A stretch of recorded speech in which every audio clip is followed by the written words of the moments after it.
Hola, ¿cómo van?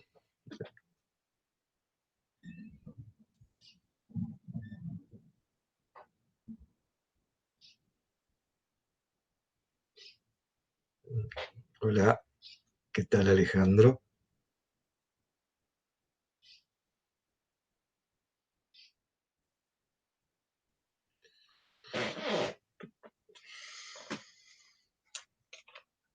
Sí, Alejandro, sí. Hoy vemos Lácatos, una primera parte.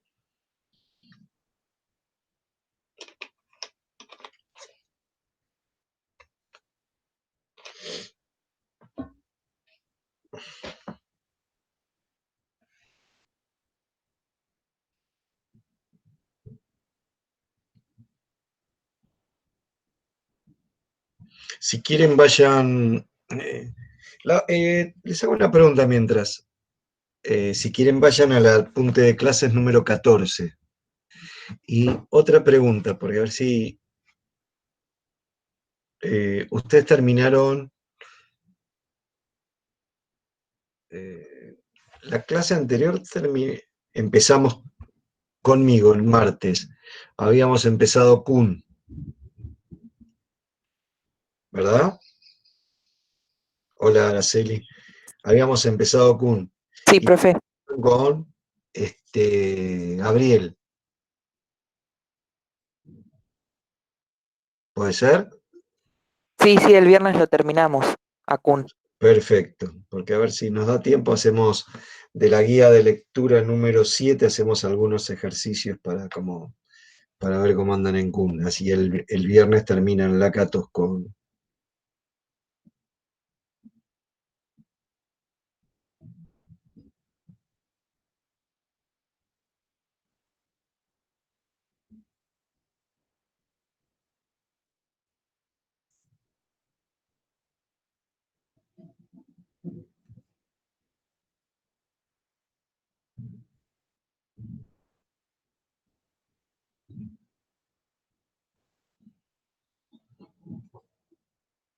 ¿Están ya en el apunte 14?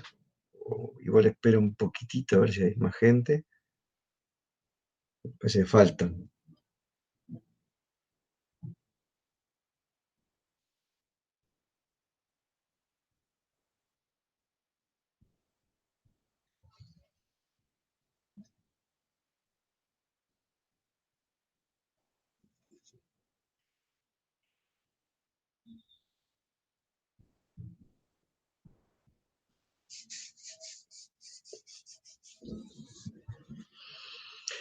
Después veremos cómo hacemos con un último tema que quedaría para el final, ¿no? Pero si no, hoy sería el último martes, y no sé si lo vuelvo, entre comillas, a ver,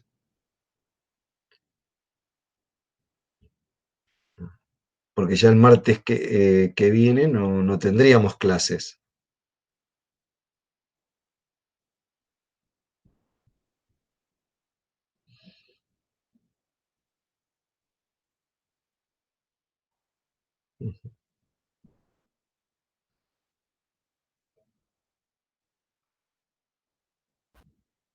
Hola, profe. Entonces hoy es nuestra última clase con usted. Claro. No sé cómo lo vamos a dividir el último tema, por eso la verdad que no lo hablé y no lo sé, pero si no, sí, recién me puse a pensar que ya sería así nuestra última clase. Ujú. Sí, Milagro, ¿qué me querés decir? ¿Algo sobre el final? ¿Algo del final? Si se sabe algo del final. ¿En qué sentido?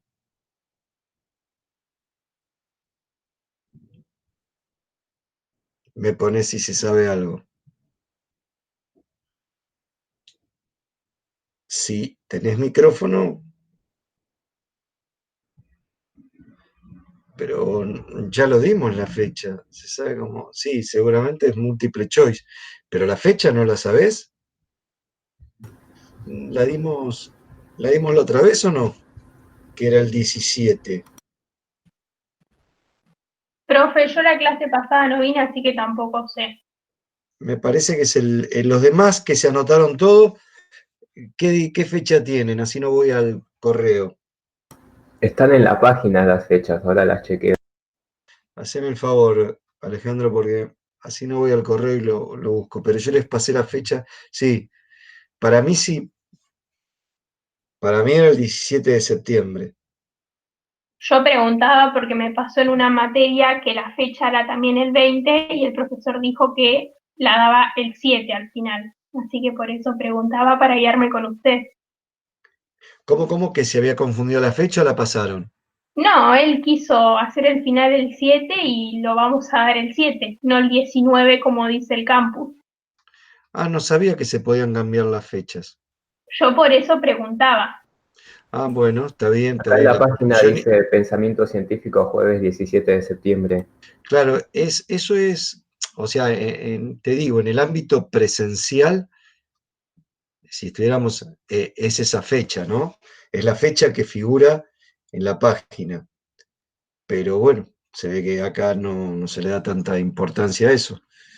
Y los titulares podrían cambiar la fecha. No, la verdad, lo que vos me decís, Allen, para mí es una sorpresa, porque no se podría cambiar, ¿viste? La fecha. Porque se puede, si no, cruzar, si cada uno elige, podría cruzarse con dos exámenes en un día. Claro, sí, sí. Pero bueno, parece que esto no. Profe, ¿se sabe qué temas entran en el final? Sí, hasta acá está Lácatos. Todo Lo lo que no del hay. primer parcial también. ¿Cómo? Todo lo del primer parcial que era más de Hempel y el lenguaje Perdóname, proposicional y todo eso. perdóname, a ver si te estoy contestando mal. Me preguntaste para el segundo parcial. Para el final.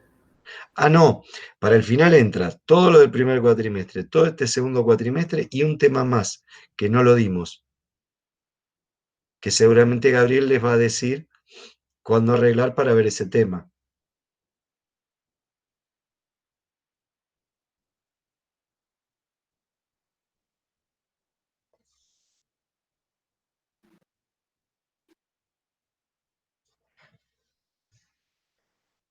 Creo que eso también se los había comentado la otra vez, que había un tema más que también a nosotros nos sorprendió.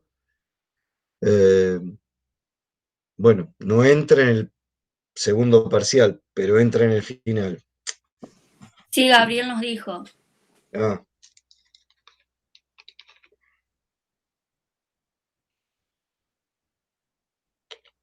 bueno, vamos a. Primero les hago una presentación y después, como siempre, vamos, estos temas así lo van subrayando y lo vamos leyendo si alguien me ayuda. En principio, hemos visto el método inductivo, los dos falsacionismos y Kuhn. Lakatos, si bien va a pertenecer, va a escribir por los años 70, particularmente va a seguir, o en principio pareciera que es más discípulo de Popper, que más que estar de acuerdo con Kuhn. El apunte lo pone como, o marca ciertas discrepancias con Kuhn, que con eso vamos a empezar. Lakatos escribe un texto donde se opone la investigación de los programas de investigación científica. Lakatos es húngaro y nació en 1922. Y bueno, y se va a mostrar cierta familiaridad con Popper y discrepancias con Kuhn. Lo que tiene en común con Kuhn, que ya lo vamos adelantando, es el hecho de incluir a la historia en la reflexión epistemológica para reconstruir la racionalidad de la ciencia. Pero lo que tiene sumamente en discrepancia con Kuhn es el concepto que hablamos, bueno, que quizá lo hablaron con Gabriel, la verdad ya no me acuerdo, como acabamos y ven, una clase es Gabriel, una clase yo, el concepto de inconmensurabilidad. ¿Alguien se acuerda qué era la inconmensurabilidad?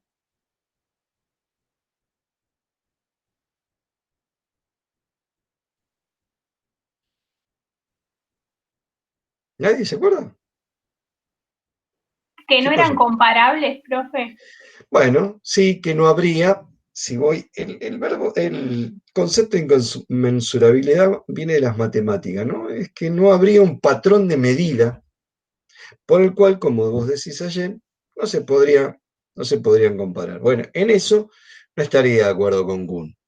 Ahora vamos a marcar algunas cosas con las que empieza, para seguir linealmente el texto, con las que no estaría de acuerdo con Kuhn. Pero hay sí una cosa que también está de acuerdo con Kuhn, que la unidad de análisis no son las teorías, unen a los paradigmas, ¿se acuerdan? En Lakatos van a ser los PIC, los programas de investigación científica, que hay que pensarlo como una sucesión de teorías. Teorías que van acompañadas de teorías ad hoc. Por eso hay que ver estos programas o esta racionalidad de la ciencia que él quiere investigar, si hay, como puede mostrar la evolución de la ciencia, a partir de, no de las teorías, sino de el conjunto de teorías retrospectivamente, es decir, en su secuencia en el pasado, para ver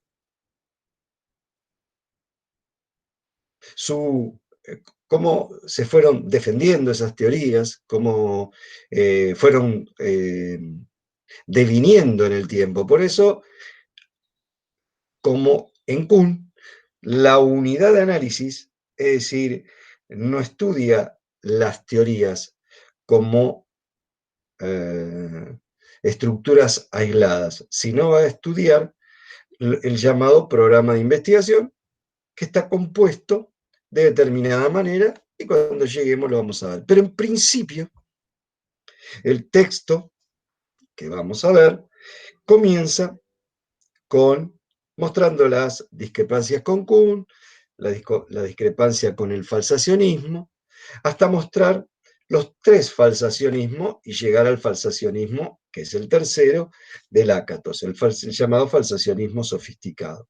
El texto va a poner antes dos tipos de falsacionismo y va a mostrar cómo Lakatos muestra los inconvenientes que presentan estos falsacionismos que nosotros vimos.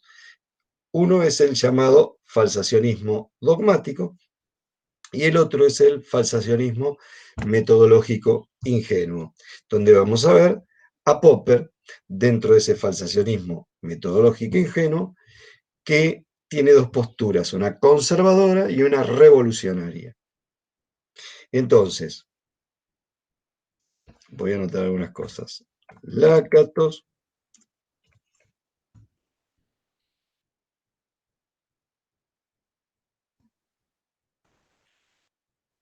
y vamos a titular así, los PIC, los programas de investigación científica. En principio, va a mostrar las discrepancias con Kuhn y con el falsacionismo.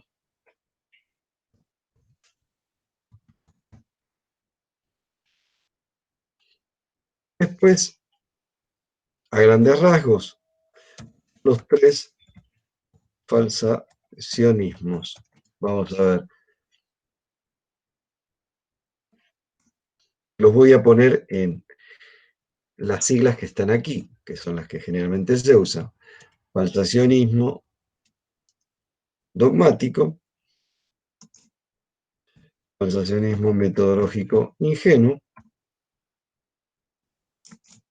y el de Lakatos, falsacionismo sofisticado, y le voy a poner entre paréntesis para que sea Lakatos. ¿Está bien? ¿Me van siguiendo o no?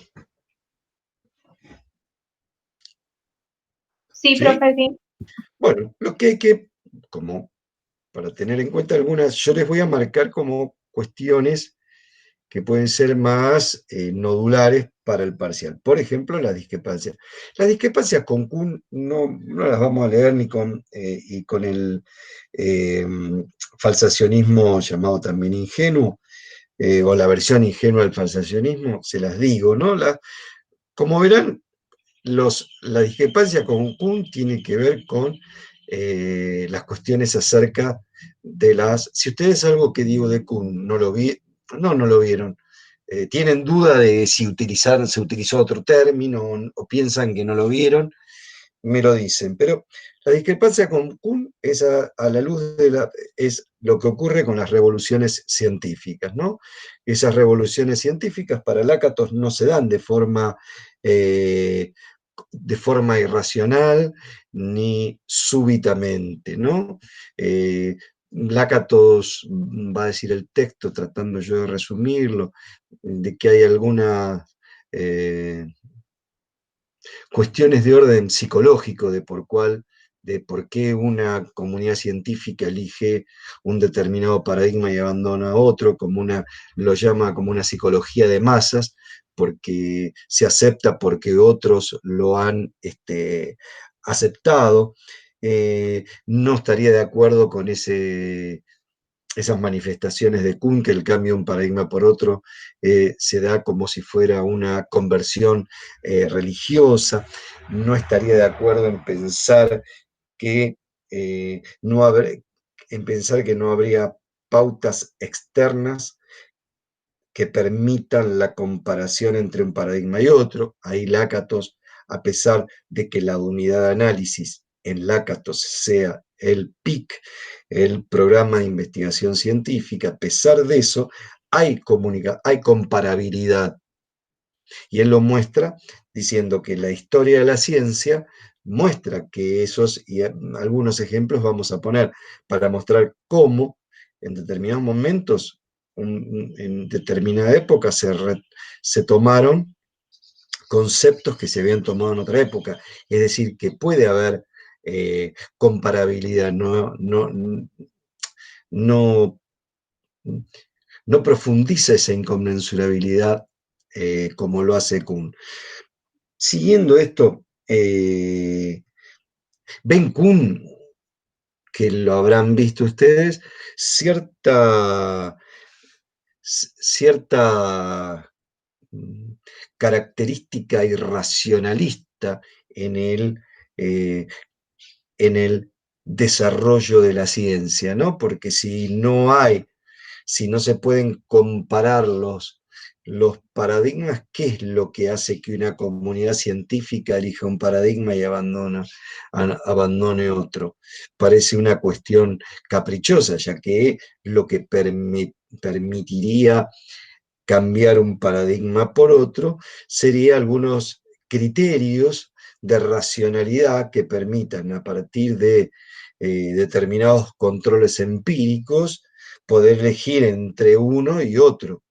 Pero si los paradigmas son inconmensurables y no hay ningún patrón de medida que que permita dirimir entre un paradigma y otro, la elección de un paradigma parece algo, como lo dice, con una especie de conversión religiosa. Bueno, frente a esto, Lakatos se va a oponer, pero también se va a oponer a la versión ingenua del falsacionismo, en el sentido de que enunciado básico, potencial falsador, si se cumple, refuta inmediatamente a la hipótesis. Entonces, también va a oponerse a esto, porque cuando él observa la historia de la ciencia, ve que en muchos momentos, y también vamos a leer algún ejemplo de eso, con lo que pasó con, por ejemplo, en el caso de la astronomía y la órbita de Mercurio. Vamos a leer ese, qué pasó ahí hubo un episodio en el cual se tendría que haber refutado la teoría newtoniana. Sin embargo, muestra la historia de la ciencia que la ciencia procedió de otra manera.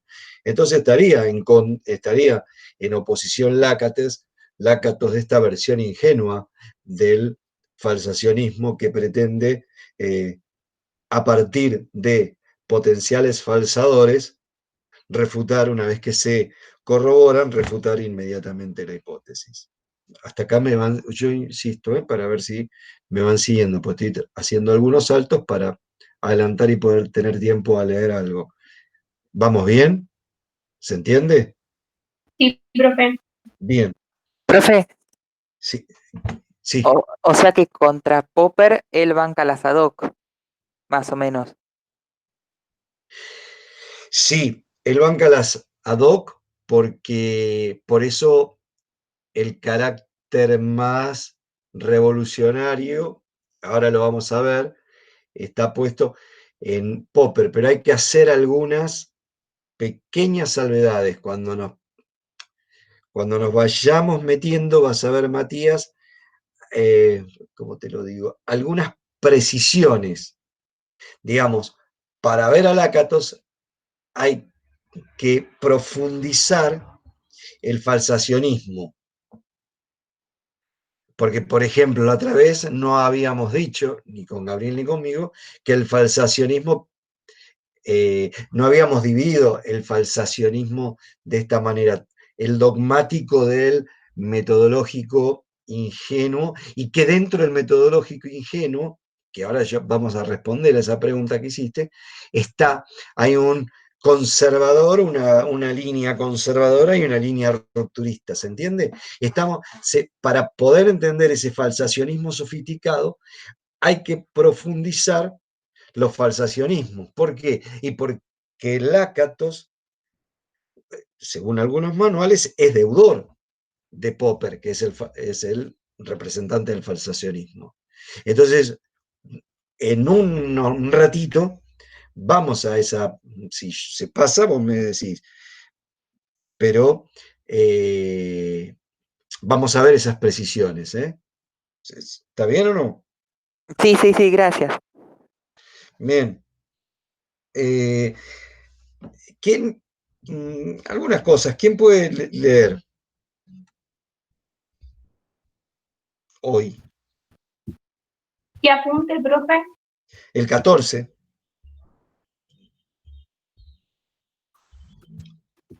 Ya. ¿Sí?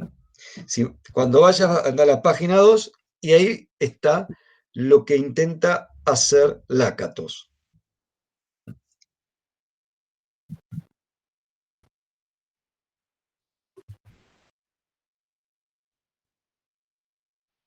Sí. Bien. ¿Lácatos atribuye? La última sangría, el último párrafo.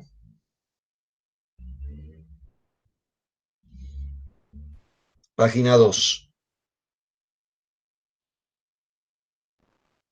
Así, Lácatos intenta reconciliar el enfoque histórico de Kuhn con una perspectiva de Perdón, ven, ¿no? El enfoque histórico de Kuhn. O sea, y más arriba habla de que la racionalidad, los procesos racionales y la racionalidad de la ciencia solo puede verse en retrospectiva, mirando para atrás.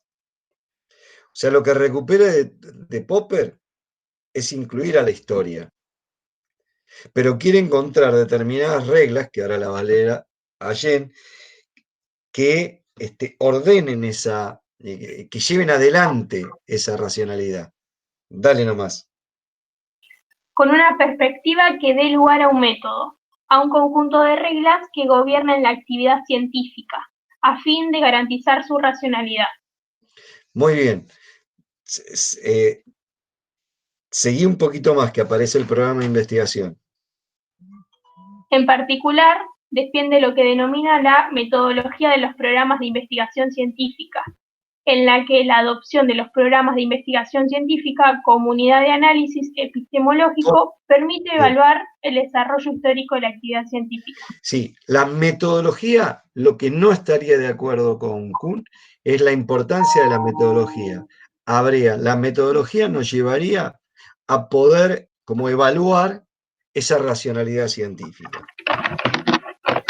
Más abajo, eso no lo vamos a leer, sino lo voy a ir explicando yo, para adelantar, insisto, un poquito. Hay coincidencias, digamos, marcan determinadas coincidencias y determinadas discrepancias, ¿no? Determinadas distancias. ¿En qué estaría de acuerdo Lakatos y Popper? En rechazar el justificacionismo, ¿se acuerdan, no? Que las hipótesis pueden justificarse de alguna manera.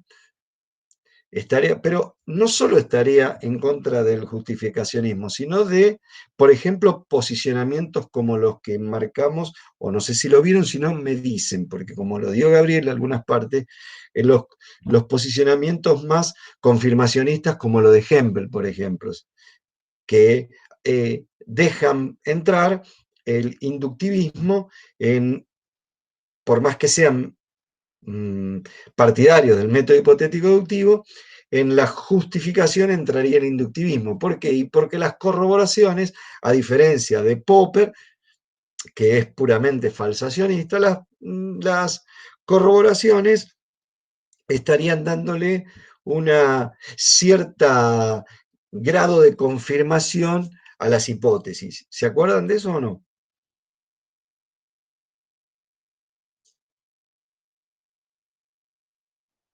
¿No? ¿Sí?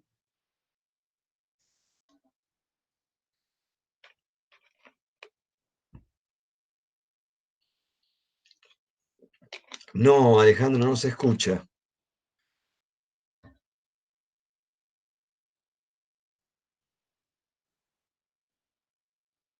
Las demás personas se escuchan bien y a ver si pueden, porque... Yo no estuve en la clase, profe. ¿Cómo?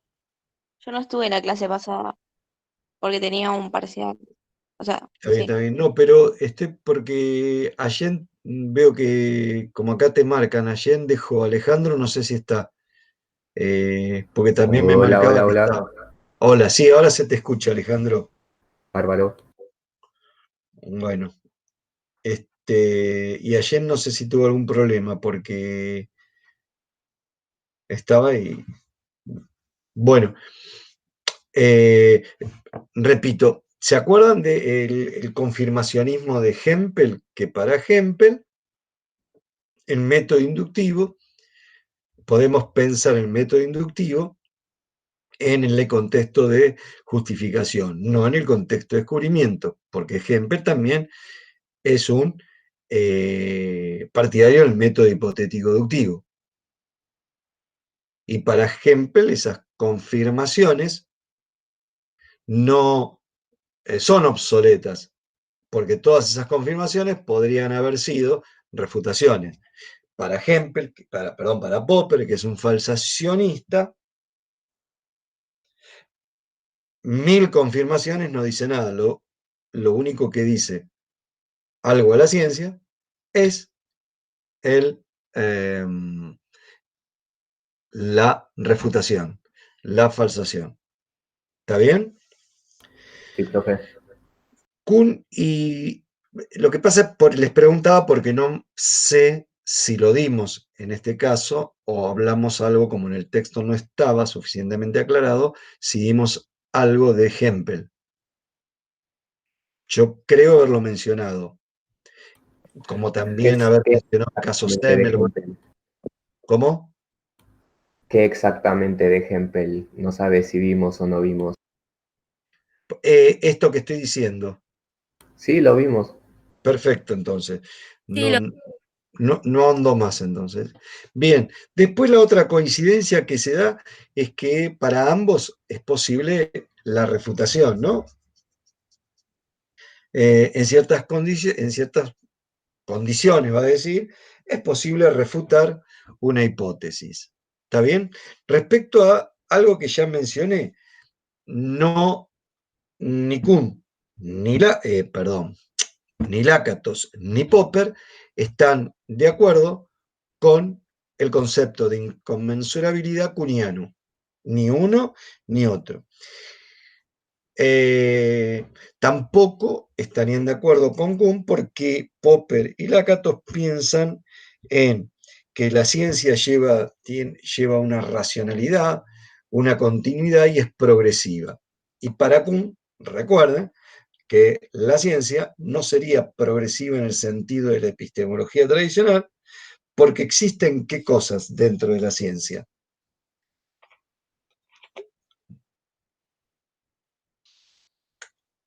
En las revoluciones científicas con los cambios de paradigma. Muy bien, excelente. Muy bien. Cambios de paradigma y que son rupturas que parecieran no conservar una racionalidad con aquello que se estaba investigando. Porque, repito, y vamos juntando, porque hay para Kuhn inconmensurabilidad, es decir, no hay acumulación, no hay continuidad en el conocimiento, hay ruptura tajante, ¿no? Si bien a lo largo de su vida él fue mermando o debilitando esta postura tan radical acerca de la inconmensurabilidad, en principio no habría continuidad, como en el punto anterior, que es la que proponen Popper y Lakatos. Entonces habría ruptura, no habría una continuidad en la ciencia. Eso es lo que está buscando Lakatos, que lo llegó a leer ayer. ¿Sí? Determinados métodos muestran, que serían esos programas de investigación, muestran a partir de ese análisis, una línea de continuidad en la ciencia. Habría allí una racionalidad. Bien. Y por último, en lo que Lakatos y ahora Kuhn estarían de acuerdo, y Popper no, porque Popper pertenece más a la epistemología tradicional o a la filosofía de la ciencia, sin incluir la historia, ¿no? Pero Lakatos y Kuhn sí, que hay que lo que se va a investigar, el objeto de estudio, la unidad de análisis para ambos, para Lakatos y Kuhn, no son las teorías aisladas. En Kuhn serían los paradigmas y acá los programas de investigación científica, que son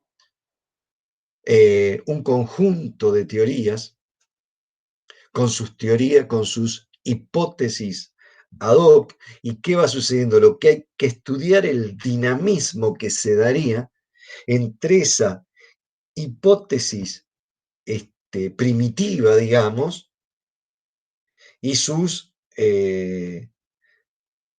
las hipótesis ad hoc que tratan de salvar cuando hay alguna refutación. Hasta acá, ustedes me dicen si va bien o no. Sí, profe. Como que nadie apoyó a Kuhn. Mira, te voy a decir algo, pero ustedes no tienen por qué, o sea, no va a ir, pero darle una respuesta al chat de Alejandro. Hay otras posturas donde entienden que el libro de Lakatos cambia los términos, pero es sumamente similar a la concepción kuhniana de la ciencia. Independientemente de que si alguien o no apoyó a Kuhn.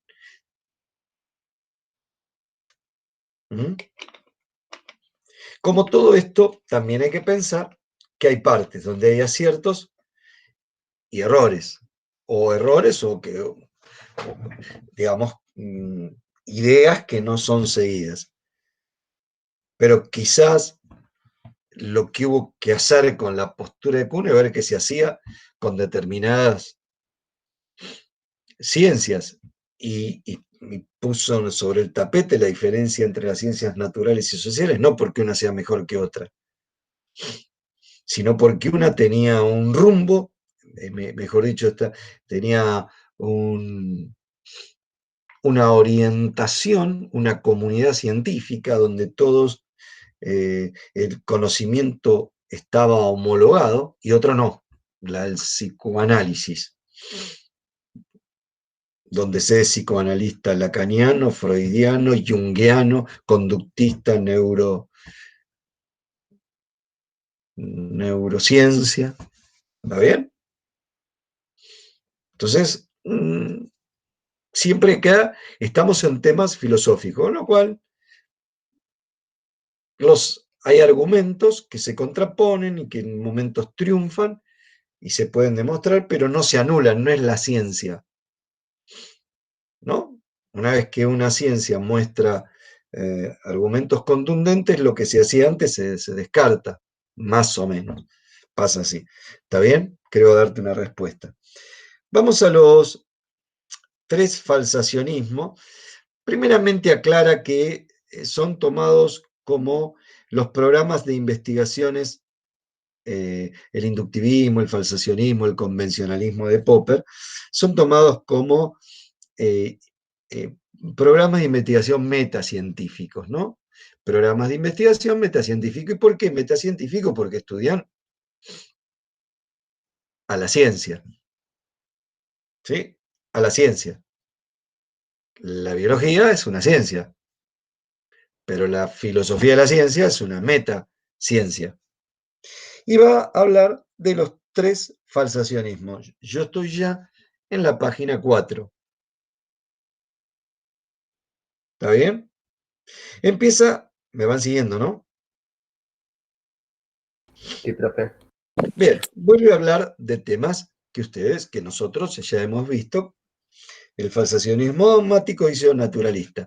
En general, ¿por qué? Porque hay una fuerte confianza en la experiencia. Acá tienen que pensar que hay fuerte confianza en la experiencia, a tal punto que si esos potenciales falsadores resultan verdaderos, hay que refutar la hipótesis. En líneas generales es cierto, es lo que sucede.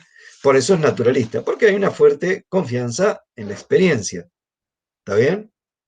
Ahora bien, ¿por qué es dogmática? ¿No? Dogmática hasta pueden ir por el lado, porque hay una creencia, ¿no? Una creencia en quién, en la experiencia, en que esos potenciales falsadores son capaces de refutar, y agrego esta palabrita, inmediatamente a la hipótesis. Entonces, vamos a distinguir por qué es dogmática, ¿no? ¿Cuáles serían los supuestos de por qué Lakatos denomina dogmático a este falsacionismo que confía fuertemente en esos potenciales falsadores que, de darse, harían falsa la hipótesis. Eso por si no está en la página 4. Vamos, si te parece, Allen, si volvió, no, saliste un minuto, o no saliste, porque a veces me sucede porque me comentan Sí, profe, que se se me cae la tildó. página. ¿Cómo? Se me había tildado, usted no lo escuchaba. Ah, bueno, en ese momento justo en ese momento, Alejandro me pone en el chat si no lo escuchaba. Entonces, algo habrá pasado, quizá que se ha tildado. Bueno, vamos ahí en la página 5, Allen, si te parece, los 3 supuestos por el cual Lakatos llama a este falsacionismo dogmático, ¿no? Dogmático es como que tiene fe, pero estoy tratando de ser didáctico, nada más. Dogmático, la palabra está, y uno el dogma lo asocia a la fe, como corresponde. Acá la fe está puesta en que esos potenciales falsadores son totalmente refutatorios. Ahí está, ¿no? Me parece. Donde ustedes se traba el discurso, ustedes me lo dicen, ya estamos terminando, ya me conocen, Profe, saben a que... mí no me cierra eso porque habíamos visto que Popper había hecho todo una reexplicación por qué los potenciales falsadores, o sea, no se basaba en eso, incluso hasta decía que son aceptados hasta cierto punto y que nunca pueden ser verdaderos del todo.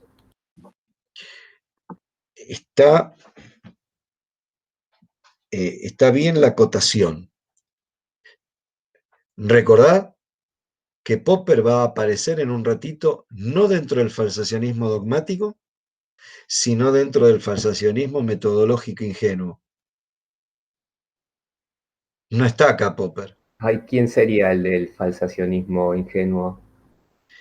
Hay otros, digamos, espera, lo hago en un minuto. Popper mismo da a decir Lakatos. Primeramente, vos pensás en los autores, ¿viste cuando se habla de un primer, no sé, un primer Kant, un segundo Kant? Ahí está, te lo explico lo explicamos por este lado.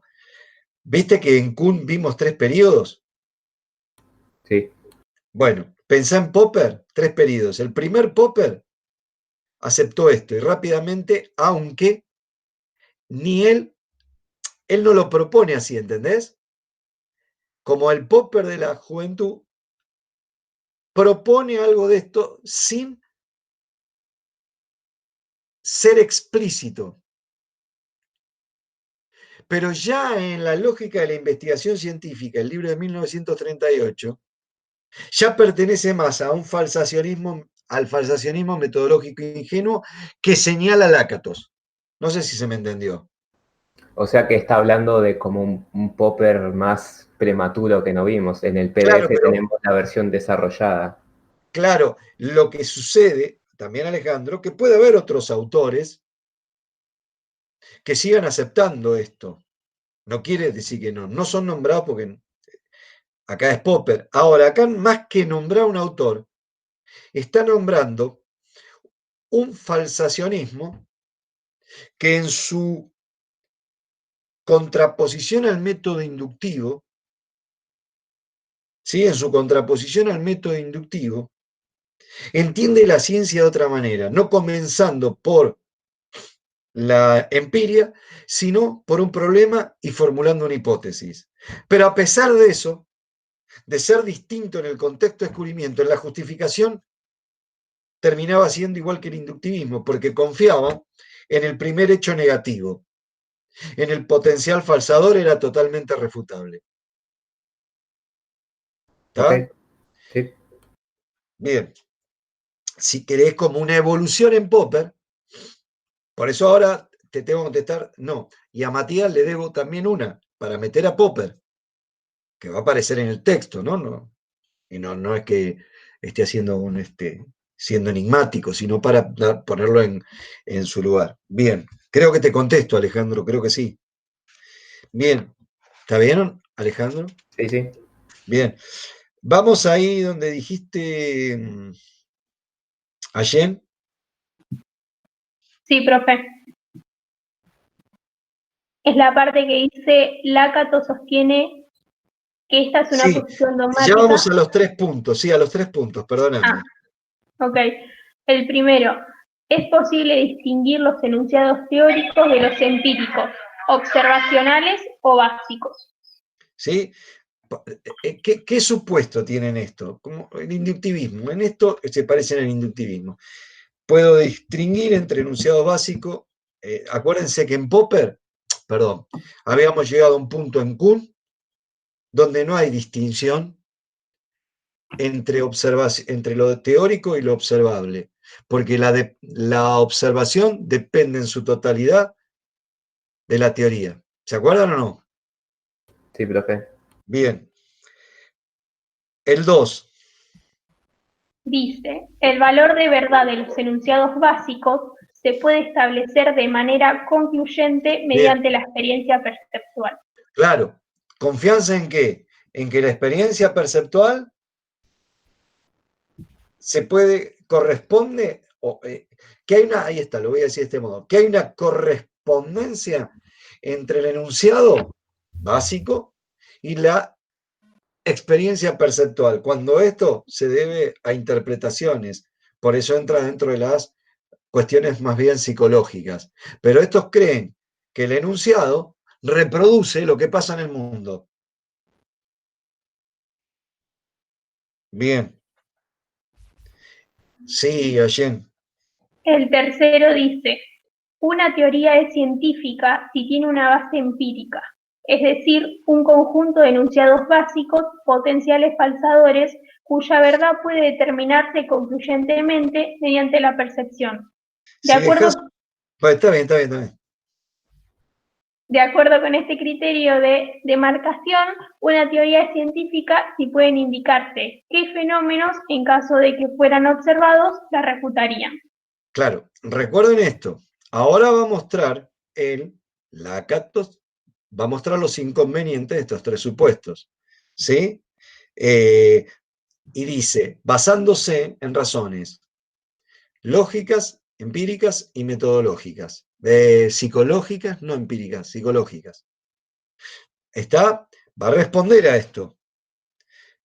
Y entonces va a pasar, esto lo va a conducir, o condujo a algunos de estos autores que están dentro del falsacionismo dogmático, al falsacionismo metodológico ingenuo, que voy adelantando para que ustedes recuerden, más por lo que dijo en este caso Alejandro, que para Popper todo es convención. No solo aceptamos el enunciado universal por convención, por decisión metodológica, sino también ¿qué más aceptábamos por decisión metodológica?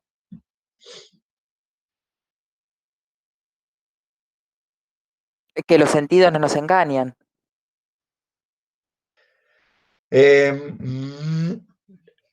No, creo que no, que lo que me está diciendo no es, ahora te digo. Los ¿Qué es lo que enunciados básicos. ¿Cómo? Los enunciados básicos. Claro, no sé si me estabas diciendo eso, Matías, pero no, eran los enunciados básicos los que no aceptamos.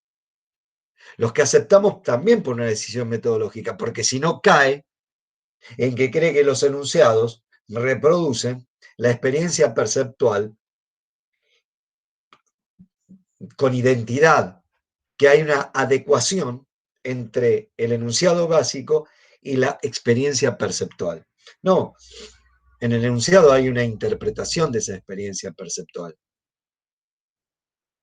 Entonces, estos tres supuestos los va a criticar basándose en razones psicológicas, lógicas y metodológicas.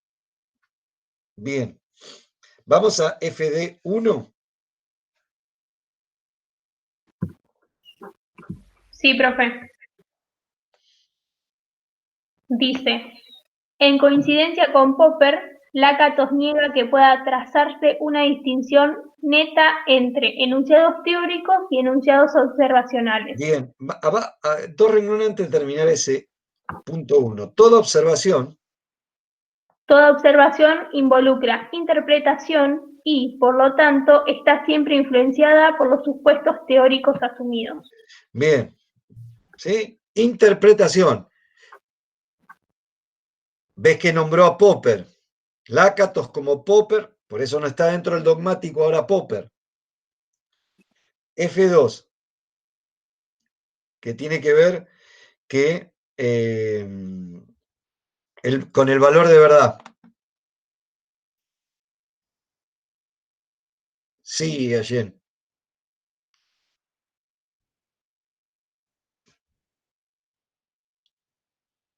¿Me escuchan?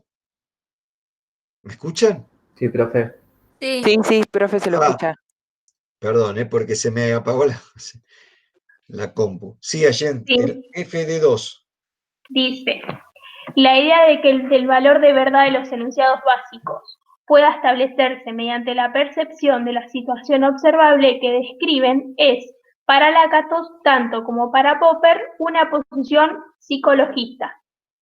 Ambos autores sostienen que la verdad de un enunciado básico solo podría demostrarse si se lo dedujera de otros enunciados básicos, cuya verdad ya se hubiera probado. Bien, bien. No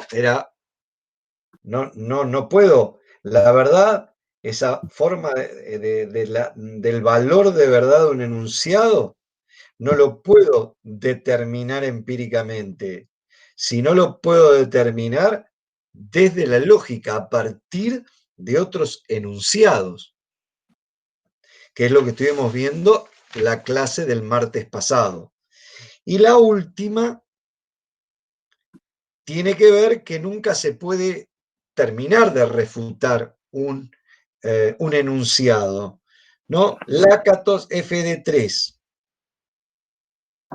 Lakatos rechaza el criterio de demarcación del FD, argumentando que su aceptación implicaría excluir de la ciencia las mejores teorías científicas contemporáneas, en la medida en que no pueden señalarse hechos o situaciones observables incompatibles con estas. Lo resumo, si quieren, por si es mucho. No es posible, digamos, hay hipótesis que por no estar refutadas no quiere decir que no tengan valor. ¿Está bien o no? Sí, La refutación no es solo, digamos, porque no puedan señalarse con exactitud falsaciones, no hay que desestimar a la hipótesis, porque hay hipótesis, medio lo digo yo, no hay hipótesis o enunciados que son estadísticos y que son, si ustedes recuerdan, los enunciados estadísticos son imposibles de refutar, como los generales existenciales, ¿se acuerdan? Existe una sustancia que cura el COVID. No la encuentro, ¿la puedo refutar? No, no la puedo refutar, porque no existe hasta hoy, pero no sé si va a existir mañana.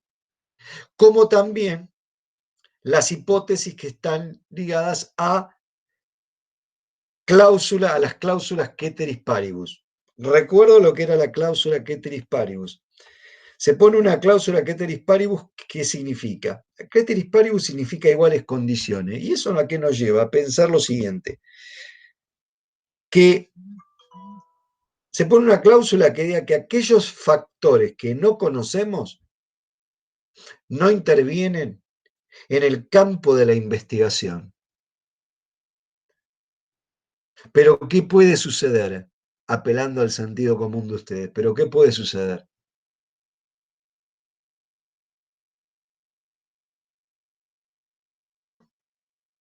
Es difícil quizá la pregunta. La cláusula me indica, está en toda investigación. Lo que no conocemos no incide en el campo problemático de la investigación.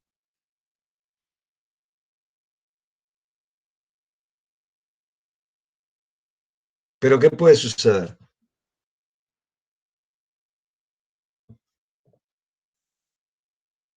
Y que sí intervenga y que uno no sabe. Muy bien, muy bien. Que sí intervenga. Entonces quizá no se puede refutar la hipótesis, si no hay un problema, sino con algún problema de eso que no conocemos. A quienes se está refutando es a la cláusula. ¿Va bien o no? Recuerden, le voy a dar un ejemplo y ahora ayer vamos a leer el ejemplo que está en el texto, pero les quiero dar un ejemplo yo. Si no se los di, porque insisto, porque cuando yo pregunto, usted va a decir, este no se acuerda de nada. Bueno, en parte tienen razón, pero ¿por qué les digo esto? Cuando trabajo en Moreno, la comisión es enteramente mía. ¿Qué quiere decir? Voy miércoles y sábado. Voy, no voy. Estoy miércoles y sábado. Entonces sé lo que di siempre yo. Ahora yo no me acuerdo lo que di. Yo les puse un... Sí.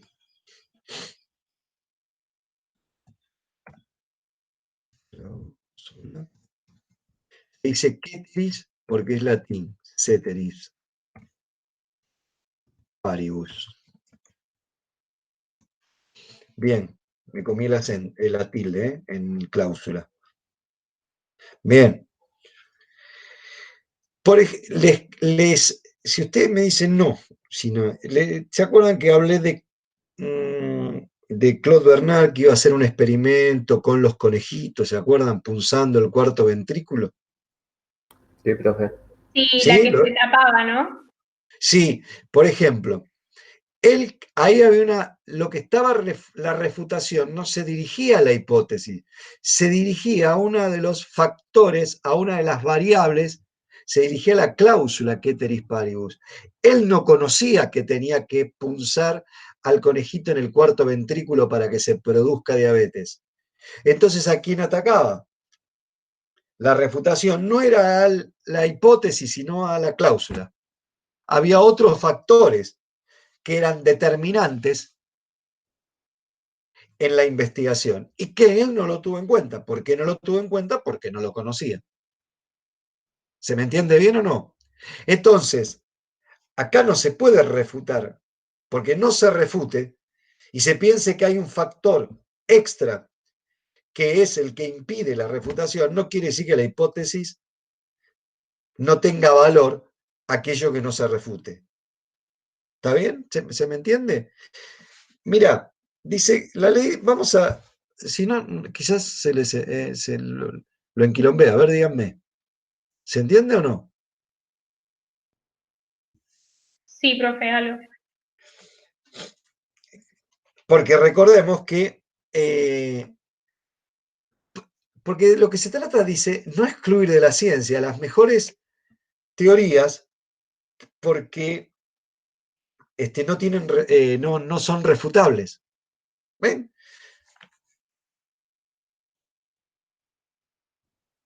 ¿Está bien o no es lo que leíste vos? Porque no pueden señalarse hechos incompatibles. Sí, profe. Eso sí lo entendí, profe. Lo que no entendí nada es lo del ceteris paribus y los conejitos y la aguja. Un ejemplo. A Claude Bernard, cuando hace el experimento, no tiene una refutación. Los conejos no se ponen diabéticos. Los conejos no se ponen diabéticos. En vez de refutar su hipótesis, Claude Bernard piensa que hay un factor que aún no conoce. Bueno, yo les puse la aguja tapada. Lo que pasaba ahí era que había un factor que él no conocía. ¿Sí? Entonces, en vez de refutar la hipótesis, buscó el factor ese que no conocía. La cláusula es que se pone en toda investigación, se pone una cláusula, la cláusula ceteris paribus, que dice que aquello que no conocemos no incide en la investigación. Pero puede ser que aquello justamente que no conocemos haya algún factor, alguna variable tan relevante que incida en la observación, en la investigación. Entonces sería una hipótesis ad hoc, la cláusula. Muy bien, se pone una hipótesis ad hoc modificando alguna de las modificando la cláusula de ceteris paribus. Entonces, ¿sabés qué te pediría, Ayem? Sí, profe. El criterio de marcación, primero, ¿recuerdan el criterio de marcación del falsacionismo dogmático, que es de lo cual se está hablando? Para el falsacionismo dogmático, el criterio de marcación es que las hipótesis tengan potenciales falsadores. Por favor, volvelo a leer si sos tan amable.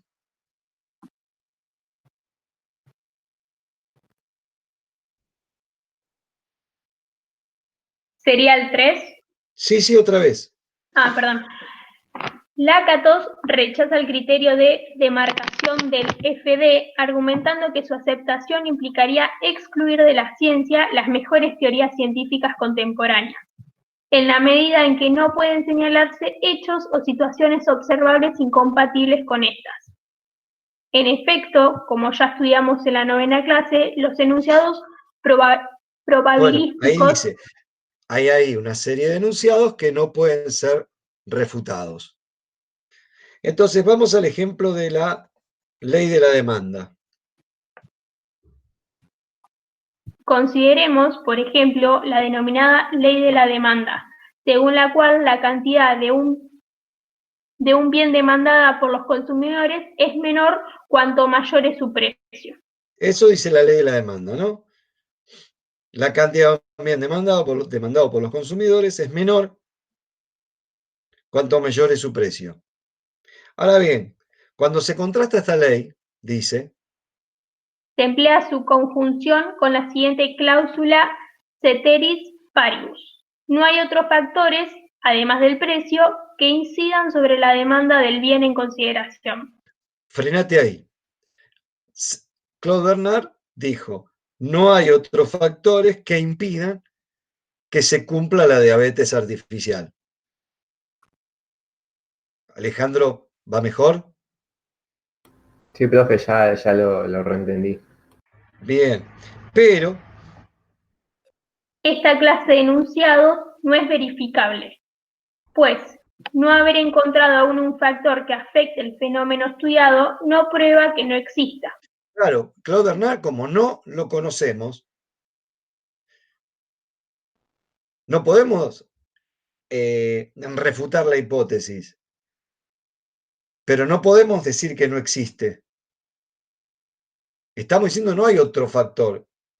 Ahora, después en la ley de esto de la demanda, sí se encuentra que hay otros factores, ¿no? Y bueno, habla después lo terminan de leer, ¿no? Hablan de el recurso ad hoc. La conclusión es que de esta manera el falsacionismo no puede demostrar la reconstrucción racional de la actividad científica. No lo pudo demostrar. Entonces ahora va a criticar al falsacionismo metodológico ingenuo. Ahora sí entra Popper. ¿Está bien? Este no puede reconstruir, porque cae en algunas debilidades, vamos a poner. Profe, disculpe, me tengo que ir 5 minutitos. Está bien, alguien me va a seguir ayudando. Bien, vamos al falsacionismo metodológico ingenuo, que a diferencia del anterior, las refutaciones se dan por decisiones metodológicas, que es, y ahora vamos, me parece, no me acuerdo quién preguntaba, Matías, creo. Hay dos versiones, una conservadora y una revolucionaria. La conservadora es aquella que antes de refutar busca aplicar hipótesis ad hoc. La revolucionaria, y creo que le contesto a Matías, es la de Popper, ¿sí? Porque va a empezar a buscar en qué condiciones se puede refutar una hipótesis. ¿Me van siguiendo o no? Díganme. Sí, profe. Sí, profe. Ahora bien, va a ver cómo se van a continuar esos supuestos de los cuales estábamos hablando, en la concepción convencionalista. Y allí, si Alejandro te jode ayudarme un cacho. No, ¿sí? para nada. Bien, vamos a FMI 1. Ahora vamos a nuevo falsacionismo, nuevo en el sentido, en este texto, nosotros ya lo vimos. Entonces, ¿cómo se dan esos supuestos bajo el carácter convencionalista? Bien,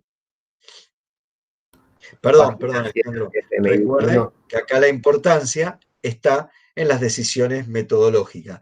Ya no es dogmático. ¿En qué sentido no es dogmático? En que confía en esas observaciones directas. ¿Está bien o no? Acá la decisión de refutar una hipótesis es una decisión metodológica, aún que está dada por un convencionalismo entre la comunidad científica, aún en los enunciados básicos, porque en línea más sintéticamente, ¿no? Nosotros lo vamos a leer más puntillosamente, pero en línea general porque no hay una adecuación entre el enunciado básico y las experiencias perceptuales, porque si no caemos en psicologismo.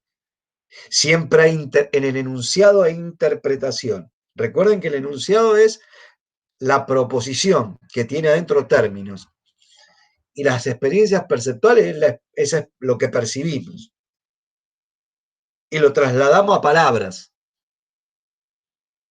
El dogmatismo estaría en pensar que hay una adecuación entre esos enunciados básicos y las experiencias perceptuales. Sí, ahora sí, Alejandro, discúlpame, ¿eh?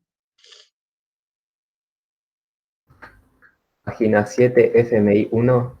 Sí, Como no hay distinción neta entre enunciados teóricos y empíricos, observacionales o básicos, se adopta convencionalmente la decisión metodológica de considerar ciertos enunciados como básicos, pero estos sí, enunciados está bien.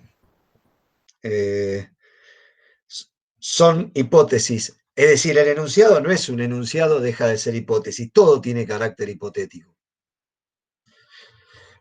Porque no confío, no es que no confío en esas experiencias perceptuales, que el enunciado básico se corresponda identitariamente con la experiencia perceptual. No, siempre hay algo de interpretación, siempre hay interpretación. Bien, ahora el segundo supuesto que tenía que ver con el valor de verdad. Como el valor de verdad de los enunciados básicos no puede demostrarse por su acuerdo con nuestra experiencia perceptual, se adopta convencionalmente la decisión metodológica de considerar ciertos enunciados básicos como corroborados. Claro, es una decisión metodológica. En algún momento, se acuerdan, en algún momento no se puede ir a una regresión infinita, en algún momento se acepta. Después se verá cuando se refute ese enunciado básico, pero por decisión metodológica, por una convención entre los miembros de la comunidad científica, se adopta corroborado, se acepta como corroborado ese enunciado básico, pero por decisión metodológica. Y la 8 en la 3, una teoría. Una teoría es científica si tiene una base empírica, es decir, un conjunto de enunciados básicos potenciales falsadores cuya aceptación depende de una decisión metodológica. Este es el También, criterio de demarcación del FMI. está bien o no, el criterio de marcación ahora, si tiene potenciales falsadores, pero que esos que van a ser refutables por una decisión metodológica. Bien, acá hay algo que se distancia de el falsacionismo dogmático, y es que el falsacionismo metodológico ingenuo no, no hace, su falsación, ahí está, no es por una contraevidencia empírica, sino por una decisión metodológica. Ahí hay un punto importante de quiebre entre el falsacionismo dogmático y el falsacionismo metodológico ingenuo. ¿Cuál es la crítica de Lakatos? Es que si bien este falsacionismo marca o representa un progreso frente al falsacionismo dogmático, esas quizás pecan de excesiva convencionalismo, ¿no? Y entonces está la crítica que haría Lakatos. Y entonces no permite tampoco la propuesta de Popper realizar una reconstrucción de la racionalidad científica, no lo permitiría.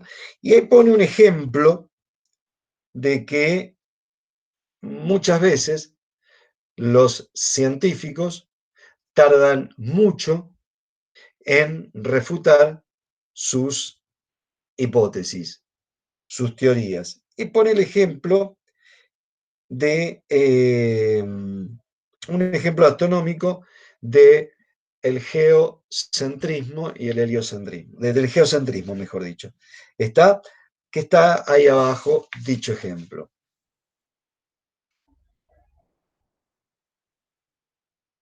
¿Está bien o no? Entonces tenemos falsacionismo dogmático, falsacionismo metodológico ingenuo. Ninguno de los dos, a pesar de que entre ambos hay unas pocas coincidencias, pero hay algunas diferencias importantes, ninguno de los dos, a los ojos de Lakatos, permite reproducir, ¿sí?, o dar una respuesta a la racionalidad científica. ¿Está bien o no? Tampoco Popper puede reconstruir racionalmente, o el sistema que acepta Popper, la historia de la ciencia. Por eso va a oponer a estos dos, o va a buscar en contra de estos dos, Lakatos va a proponer el falsacionismo sofisticado.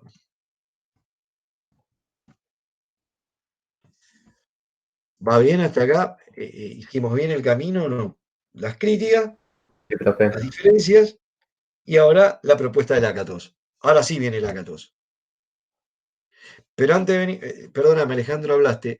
No sé si te contesté, Matías, ¿te acordás que me habías preguntado algo de Popper? Ves que entra dentro, que al hacer algunas precisiones mayores, Popper hay que ponerlo dentro de ese falsacionismo metodológico ingenuo, pero en esa línea más de orden revolucionario. Sí, profe, gracias. Porque si mal no recuerdo, me hablaste de las hipótesis ad hoc. Y ves, ¿no?, que si para Popper hay que decidirse en algunos momentos, la historia de la ciencia ha tardado mucho en refutar una hipótesis. No lo leímos, porque ustedes lo pueden leer, es muy sencillo, ese ejemplo del geocentrismo, donde muestra que ponen hipótesis ad hoc, y se tarda en refutar. Bien. Ahora, ¿cuáles son los dos supuestos comunes para comenzar Lakatos? Vamos a los dos supuestos comunes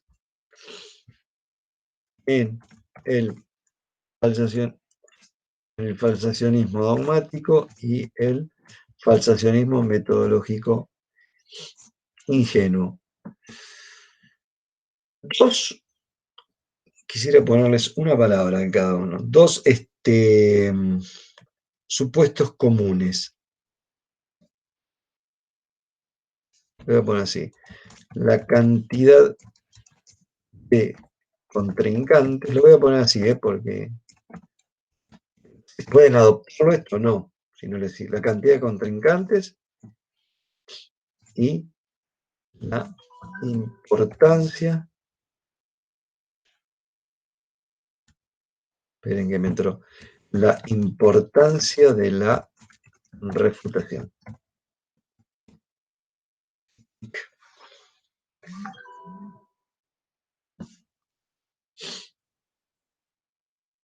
La cantidad de contrincantes y la importancia. ¿Qué estoy diciendo? No quiero leer por el horario, a ver, por lo menos un minutito. Para ambos para el falsacionismo dogmático y para el falsacionismo metodológico ingenuo, ¿quiénes se enfrentaban en la contrastación? Esto lo saben, teoría y empiria. ¿Bien? ¿Estamos de acuerdo en eso? Sí, profe. Y además, para ambos era fundamental la falsación, la refutación. ¿Está bien o no? Sí. En cuanto al texto, habla de un modelo monoteórico, cuando se refiere a que hay dos contrincantes nada más, teoría y empiria. Ahora vamos a Lácatos. Lácatos, ¿por qué? Señala ambos supuestos porque él, ¿cómo entiende? ¿Cómo entiende el desarrollo de la ciencia? Lo entiende del siguiente modo, pensando que no hay dos contrincantes, hay tres. Está la empiria, siempre está, pero siempre hay teorías rivales que compiten entre ellas. ¿Sí? Teorías rivales que están en permanente competencia. Y por otra parte, va a decir que a veces las confirmaciones o las corroboraciones son más importantes o fueron más importantes que las refutaciones, porque las refutaciones, cuando hay refutaciones, se dieron frente a determinados tipos de corroboraciones que en un tiempo fueron exitosas. Ahí ya tenemos el cambio. Los presupuestos teóricos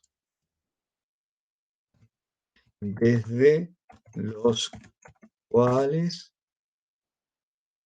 comienza la... Bien, hasta acá vamos bien. Falsacionismo,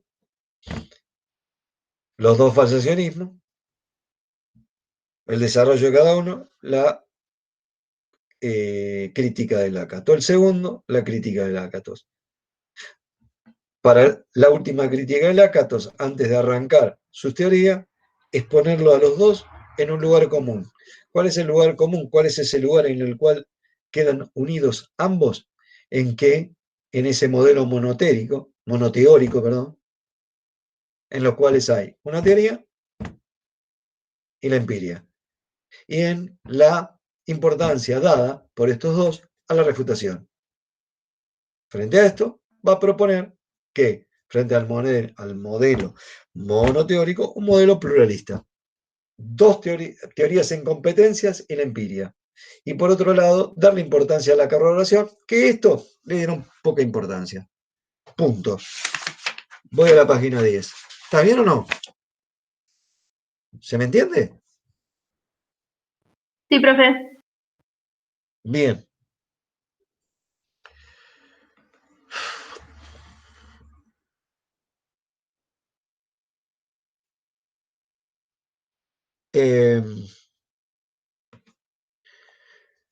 Ahora sí, Alejandro, para que se lo marquen. ¿Cuáles serían los dos objetivos? No, no importa, los dos objetivos del Lakatos. ¿No? Estoy en la página 10. Fundamental la falsación, racionalmente la falsación, y poner sobre el tapete el desarrollo progresivo de la ciencia. Para lo cual, en principio, va a marcar discrepancias con Kuhn. Siempre termina Kuhn, como dijiste, anotaste vos, ¿no? Y entre esas discrepancias van a haber algunas parecidas a las que vimos hoy, ¿no? En cuanto a las crisis, a que las anomalías no serían aquellos que permiten el cambio en la ciencia. Bueno, que habría, claro, esto sería bastante diferente a Kuhn, en el sentido que para Kuhn, ¿cuántos paradigmas había? Uno solo. Para Lakatos no hay, recuerden, hay programas de investigación en competencia, ¿está? Mejor las teorías en competencia. Bien, vamos a ver ahora cómo está formado un PIC, un programa de investigación científica. Un núcleo está formado por un firme.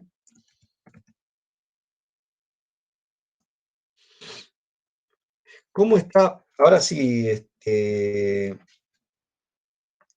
sí, Alejandro, página. No voy a. Espera, que quiero verla ahora. Sí, abajo de la página 10, Alejandro. Si sos tan amable. Un programa de investigación.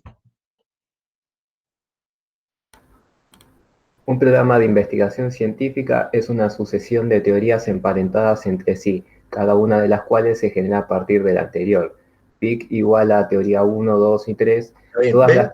Espera. Un programa de investigación es una sucesión de teorías. Como hoy les dije, una teoría y hipótesis ad hoc, ¿no? Porque van, ¿qué es lo que le da el dinamismo a ese programa de investigación? Y este programa de investigación cuenta con un núcleo firme, que son un conjunto de hipótesis fundamentales que la comunidad científica toma la decisión de que sean irrefutables. ¿Sí? Los científicos trabajan un PIC en la página 11. A ver.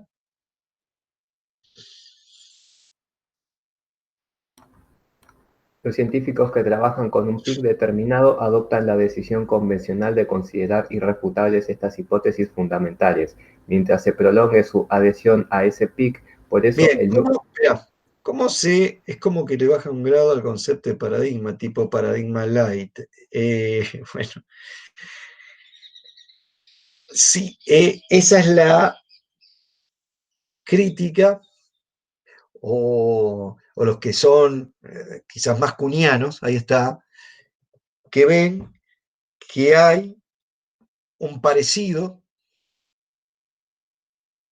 que lo que cambia es lo terminológico, y hay un parecido a la concepción cuniana de la ciencia. Estoy dirigiéndome al chat que me envió Matías.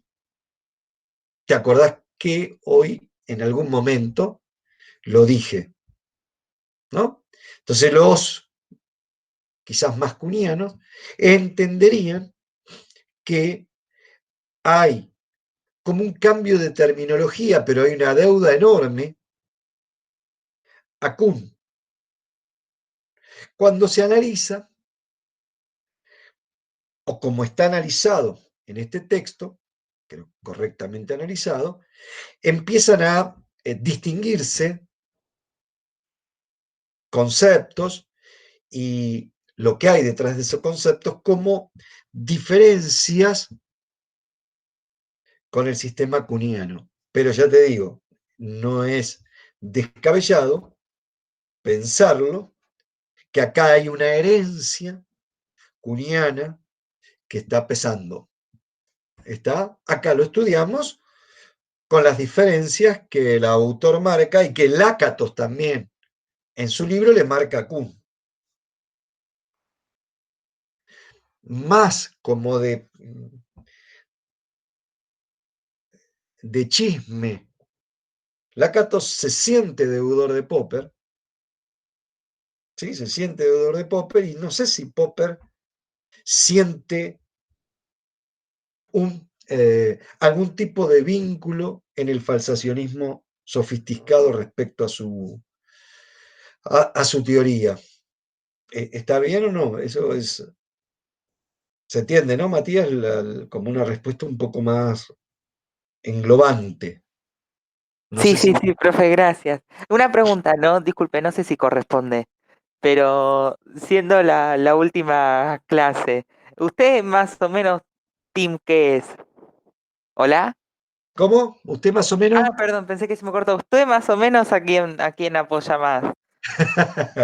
Te voy a hacer, yo, más que apoyar más a Kuhn, quizás eh, al haber hecho algún trabajo y conocer, haberlo leído más, quizás estoy más familiarizado.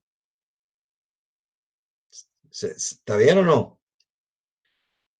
Y como que hay determinadas categorías cunianas que parecen, me gusta mucho, eh, no porque esté de acuerdo o no, pero cómo manejó estas diferencias, diferencias, insisto, cuando hoy se quieren borrar esas diferencias, porque no, Kuhn termina también produciendo un criterio de demarcación entre las ciencias sociales y las naturales, ¿se comprende o no?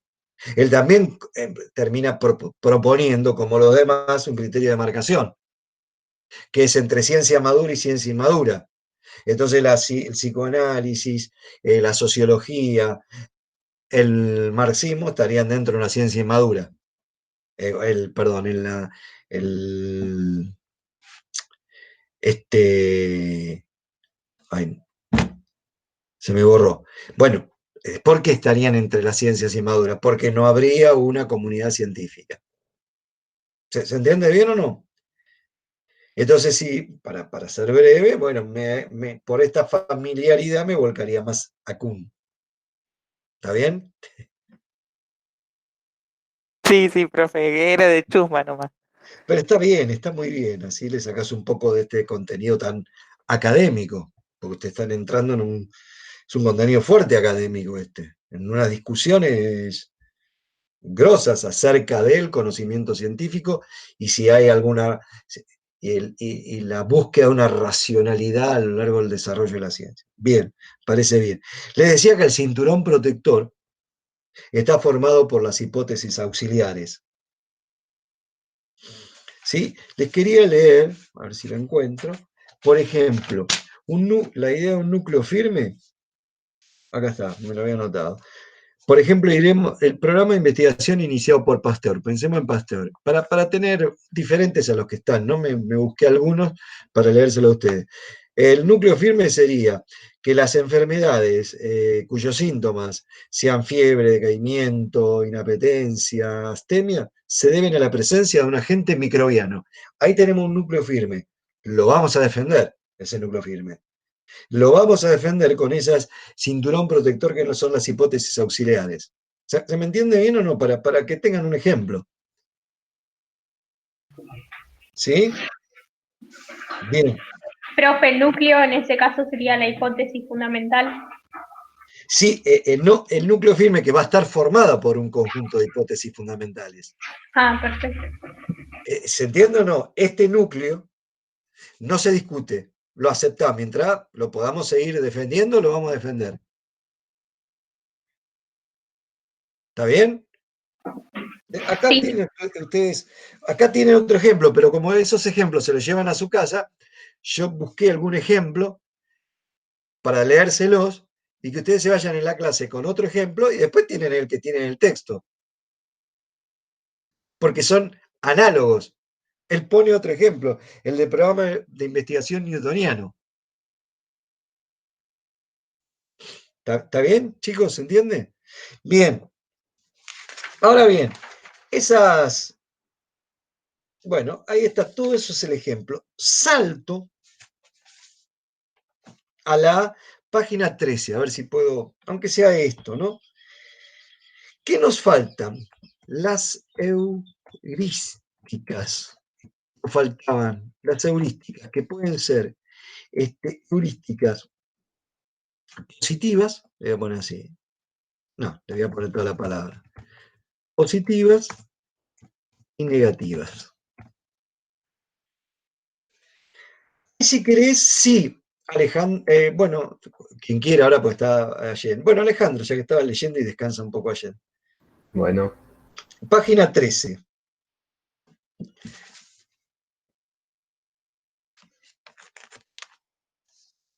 arranco desde arriba. Sí, perdóname, estoy muy metido ahora. Estos episodios revelan cómo se va desarrollando un programa de investigación mediante la aplicación de reglas que guían a los científicos en sus decisiones sobre qué tipo de hipótesis auxiliares deben incorporar, modificar o reemplazar. Bien, estas laurísticas son reglas, ¿no? La heurística es como el arte de la creación, ¿no? Entonces las positivas le indican al científico qué deben hacer. Y en este ejemplo, a ver si encuentro, sí, en este ejemplo de Pasteur, la heurística positiva sería que en presencia de una enfermedad febril, ¿no? Aísles el microbio que la causa, cultívese, inocúlese para reproducir los síntomas. Esto no me lo puedo acordar de memoria. ¿Se entiende o no? Ustedes tampoco, no hace falta, pero ¿se entiende?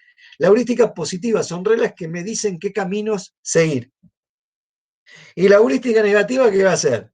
Che, esto es lo que hay que evitar. Y lo que evitaron, esto sí me lo acuerdo, es entender esas enfermedades, asociarlas, voy a la heurística negativa, asociar esas enfermedades que les dije recién, que esto sí me lo acuerdo tanto, ¿no? Asociar esas enfermedades a grupos sociales, volcar esa enfermedad a lo social. Entonces, ¿por qué? Porque era difícil encontrar la enfermedad, relacionarla. Entonces, ¿qué hicieron? A partir de la heurística negativa, evitan asociar la enfermedad a esos grupos sociales. ¿Está bien o no? Ustedes tienen ejemplo acá, por eso yo les pongo otros ejemplos, insisto. Mira, Alejandro dice, la función decisiva de la heurística positiva debe ser 4 o 5 renglones más abajo.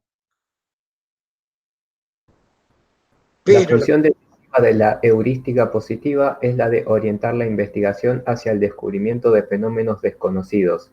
En efecto, en el FS cobra una relevancia decisiva lo que Lakatos denomina corroboración excedente, es decir, la posibilidad de derivar de la teoría predicciones de hechos sorprendentes o inesperados a la luz del conocimiento disponible y las demás teorías vigentes.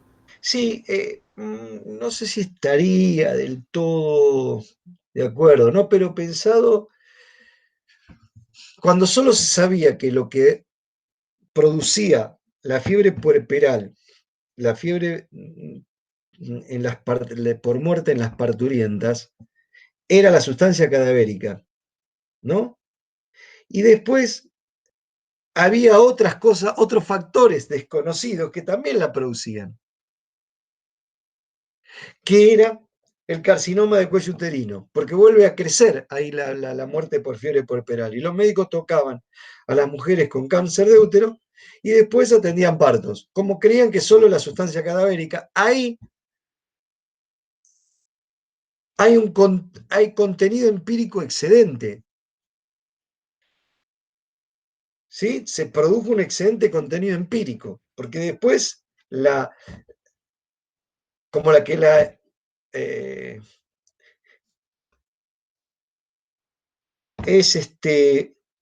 esas predicciones llevan a como que ensanchamiento de las teorías, ¿no? Vuelve otro ejemplo a ponerlo de Newton para poner esto de la heurística positiva. Abajo de eso dice, pero el PIC también, también está integrado. El PIC también está integrado por una heurística negativa, un conjunto de reglas que indica cuáles son las vías de investigación que conviene evitar si se desea continuar trabajando con un determinado programa de investigación y prohíben la refutación de las hipótesis del núcleo firme del PIC. Está bien, ¿no? Es decir, bueno, esto es lo que les decía de las enfermedades. No busquemos, evitemos relacionar los microbios con cuestiones de orden social. Evitemos. Para evitar que el programa se transforme en degenerativo.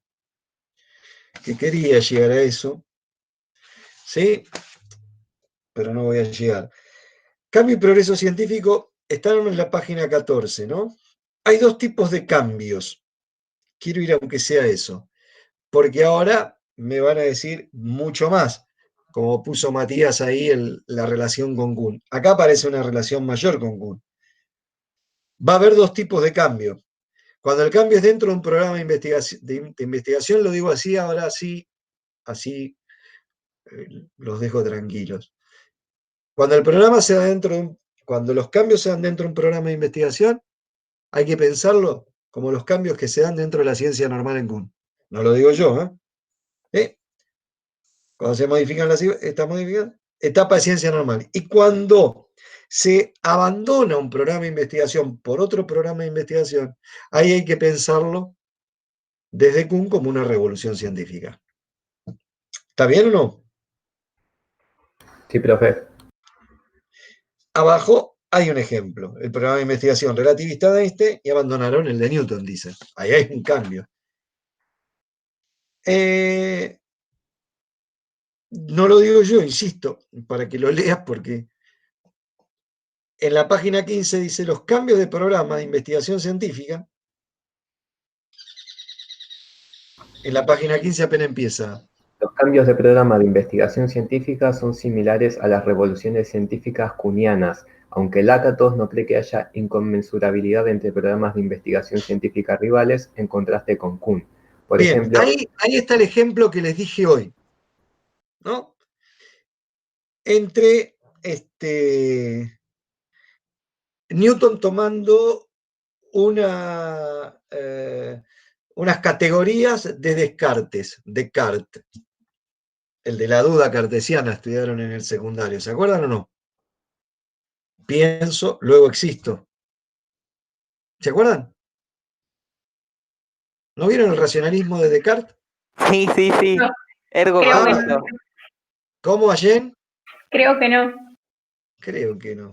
¿No tuvieron filosofía? Bien, no importa. Ahí hay un ejemplo, ¿no? Lo único, si bien hay revolución en el cambio de un paradigma por otro, o un cambio de programa de investigación científico por otro, en los dos hay revolución. Lo que hay en Lakatos que no hay en Kuhn, lo que hay en Kuhn que no hay en Lakatos es inconmensurabilidad. Y lo que quería llegar, pero bueno, no lo ven con Gabriel, acuérdense de decirle, que los cambios pueden ser progresivos o regresivos. Y esto queda, creo que podría poner como un cambio progresivo ese cambio que les decía antes de saber algo más sobre la muerte por fiebre puerperal, que no es solo la sustancia cadavérica la que enferma, la que infecta sería, sino también el carcinoma de cuello uterino, el cáncer de útero. Entonces ahí podríamos pensar, pero acá están los ejemplos, ¿no? Que está el ejemplo del cometa Halley, ¿no? Es muy claro. Con lo cual, quedamos acá en la página 15, cambios progresivos y cambios regresivos. Eso les queda como para la próxima clase. ¿Se entiende bien? ¿Se entendió bien? sí, profe. Sí, profe. ¿Seguro? ¿No quieren hacer alguna pregunta, algo?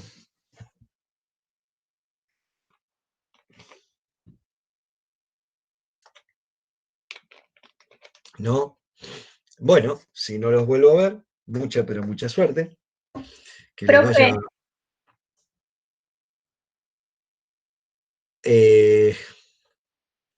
No lo sé, Joaquín. Yo sospecho que va a ser la. No sé, todavía hay mucho. No es mala voluntad ni yo estoy colgado en una palmera y no le doy bola. No, hay mucho despelote con el tema del final, con lo cual certezas no tengo. Con respecto al SIU, cómo deben inscribirse, ustedes tienen que para esas cosas, para lo que es más administrativo, tienen que preguntar en la sede, escribir al correo de la sede y preguntar allí.